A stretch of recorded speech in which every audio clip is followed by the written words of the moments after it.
Hello my dear friends, welcome to lucky education. और आज हम देखेंगे chapter number 3 money and credit, class 10th की एसएसटी इकोनॉमिक्स का ये चैप्टर 3 है। इससे पहले 2 चैप्टर आ चुके हैं और बाकी सारे चैप्टर्स के मैंने 1 मार्क्स वाले क्वेश्चन अपलोड कर चुका हूँ। पार्ट 1 और पार्ट 2 फ्यूचर में आएगा और प्रोबेबली अब तो फ्यूचर में मैं कोशिश करूँगा आपको हिस्ट्री, ज्योग्राफी, सिविक्स और इकोनॉमिक्स इनके एक ही वीडियो में 100+ क्वेश्चन ऐसे करके मैं अवेलेबल कराऊंगा। अब एक एक चैप्टर वाइज क्वेश्चन शायद नहीं आएंगे, ठीक है, इतना टाइम भी नहीं बचा अपने पास। तो पहला क्वेश्चन हम स्टार्ट करते हैं मनी एंड क्रेडिट से। तो name the central bank of India. देखो, इंडिया की एक सेंट्रल बैंक है जिसका नाम है रिजर्व बैंक ऑफ इंडिया, जिसको हम शॉर्ट में बोलते हैं आरबीआई। हर देश की अपनी एक सेंट्रल बैंक होती है, तो भारत की सेंट्रल बैंक कौन सी है? आरबीआई। यही बाकी बैंकों को क्या करती है? सुपरवाइज करती है, मॉनिटर करती है। डबल कोइंसिडेंस ऑफ वांट्स का मतलब क्या है ना? डबल कोइंसिडेंस ऑफ वांट्स ये समस्या देखी जाती है किसमें? बार्टर सिस्टम में। किसमें देखी जाती है? बार्टर सिस्टम में देखी जाती है, जहां पे बार्टर सिस्टम आपको पता है गुड्स के बदले गुड्स को एक्सचेंज किया जाता है। अब डबल कोइंसिडेंस ऑफ वांट्स का मतलब ये 2 व्यक्ति हैं, एक है राम और एक है श्याम, है ना? ये 2 व्यक्ति हैं। राम को मान लो श्याम से आम खरीदने, क्या खरीदने? आम। और राम के पास आपको देखने को मिलेगा सेब है, एप्पल है ना? तो अगर ये बार्टर सिस्टम यहाँ पे होना है तो क्या होना चाहिए?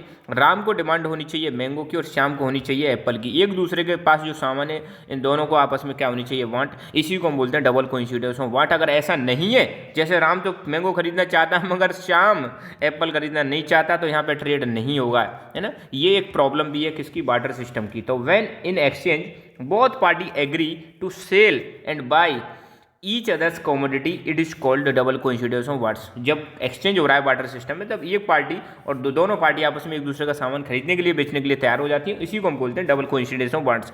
जनरली ऐसा होता नहीं है, इसलिए हम कहते हैं कि बार्टर सिस्टम की सबसे बड़ी खामी है कौन सी? Double coincidence of wants. Money का एक फंक्शन बताओ भैया, एक्सचेंज की तरह काम करता है। आपको कुछ भी चीज़ खरीदनी है तो उसके बदले में आप क्या दोगे? मनी दोगे। तो मीडियम ऑफ एक्सचेंज की तरह काम करता है मनी। क्रेडिट की एक कंडीशन बताओ। जब भी आप क्रेडिट लेने जाते हो, क्रेडिट मतलब जब भी आप लोन लेने जाते हो तो बहुत सारी कंडीशंस होती हैं। जैसे एक कंडीशन यहाँ पे इंटरेस्ट रेट, इसके अलावा कितने टाइम के लिए लोन ले रहे हो, कितना अमाउंट है ना, कब लौटाना है, ये सारी चीज़ें। Name one source to provide credit cheaper credit in rural areas. गांव में सस्ता क्रेडिट प्रोवाइड कराने वाले एक सोर्स का नाम बताओ, तो वो है cooperatives. Name one source to provide credit in formal sector. Formal sector में क्रेडिट प्रोवाइड कराने वाले एक सोर्स का नाम है बैंक। बैंक क्या होती है? बैंक ऐसे फाइनेंशियल इंस्टीट्यूशन होते हैं जो आपके डिपॉजिट्स को एक्सेप्ट करते हैं और लोन प्रोवाइड कराते हैं। क्या प्रोवाइड कराते हैं? Loan.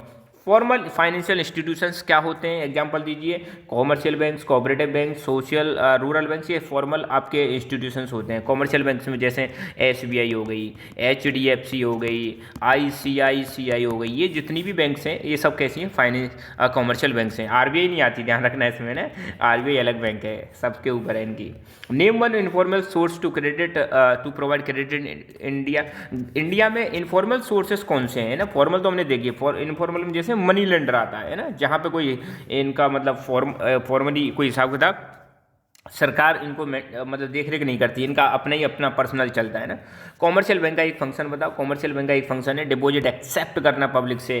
2 modern form of currency कौन सी है? करेंसी, डिमांड डिपॉजिट्स, है ना, कॉइन्स, ये सब मॉडर्न फॉर्म ही है। चेक क्या होता है? चेक एक ऐसा पेपर होता है जो बैंक को इंस्ट्रक्शन दे रहा है कि भैया फलाने के अमाउंट में से जिसका चेक पर नाम लिखा हुआ उसको ये पैसा ट्रांसफर कर दो। तो it is a paper instructing the bank to pay a specific amount from the person account to the person whose name it has been written. तो चेक पर जिसका नाम लिखा हुआ है उसको अमाउंट देना है। किसके अमाउंट में से देना है? जिसका खाता है ना।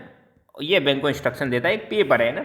Okay, give the examples of informal sources of credit. Bharat में इनफॉर्मल सोर्स ऑफ क्रेडिट कौन कौन से एग्जांपल दीजिए? तो मनी लेंडर्स, जमींदार, एम्प्लॉयर्स, फ्रेंड्स, रिलेटिव्स, ये सब इनफॉर्मल सोर्स हैं।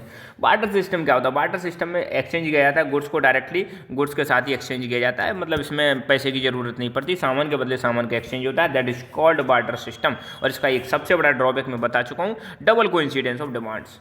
2 फायदे बताओ फॉर्मल सेक्टर से लोन लेने के। फॉर्मल सेक्टर मतलब जैसे बैंक से आप लोन लेते हो तो उसका फायदा क्या है? पहली बात तो चीपर रेट होती है, इंटरेस्ट है ना, ये आर्ट लिख रहा है, इसको रेट कर लेना, cheaper rate of interest. Cheaper rate of interest, interest rate बहुत क्या होती है? चीप रहती है और लंबे समय के लिए हम लोन ले सकते हैं। दो डीमेरिट्स बताओ इनफॉर्मल सोर्स ऑफ क्रेडिट। आप अगर मनी लेंडर से लोन ले लेते हो तो उसके कुछ नुकसान होते हैं, जैसे बहुत ज़्यादा हाई इंटरेस्ट रेट चार्ज करते हैं, एक्सप्लॉयटेशन किया जाता है, शोषण किया जाता है ना, बहुत परेशान किया जाता है। मनी क्या है? मनी एक कमोडिटी है जिसको मीडियम ऑफ एक्सचेंज की तरह इस्तेमाल किया जाता है। भारत में करेंसी नोट कौन इशू करता है भैया? आरबीआई इशू करती है, रिजर्व बैंक ऑफ इंडिया। किसके बिहाफ से? सेंट्रल बैंक ऑफ इंडिया के बिहाफ से।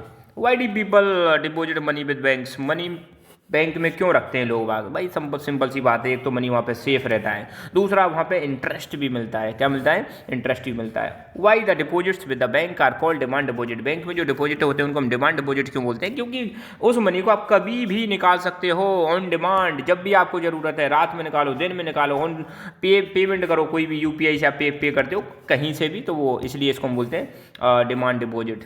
एसएचजी क्या है? सेल्फ हेल्प ग्रुप इसकी फुल फॉर्म है। ठीक है, तो ये कुछ क्वेश्चन डिस्कस किए, पूरे नहीं है, और भी क्वेश्चन फ्यूचर में हम डिस्कस करेंगे। और ये चैप्टर मैंने पूरा की पूरा कंप्लीट बना रखा है। आप चाहो तो money and credit lucky education डाल के यूट्यूब पे सर्च कर सकते हो, कंप्लीट चैप्टर है, इसकी वीडियोज आप देख सकते हो। ठीक है, और अब तक आपने अभी तक लकी एजुकेशन को सब्सक्राइब नहीं किया तो फटाफट सब्सक्राइब करें और be the part of lucky education family. इस वीडियो को अपने मित्रों के साथ शेयर करें, लाइक करें, कमेंट करें जो भी चीज़ें इसमें। और thank you so much. Keep learning, keep enjoying and God bless you all.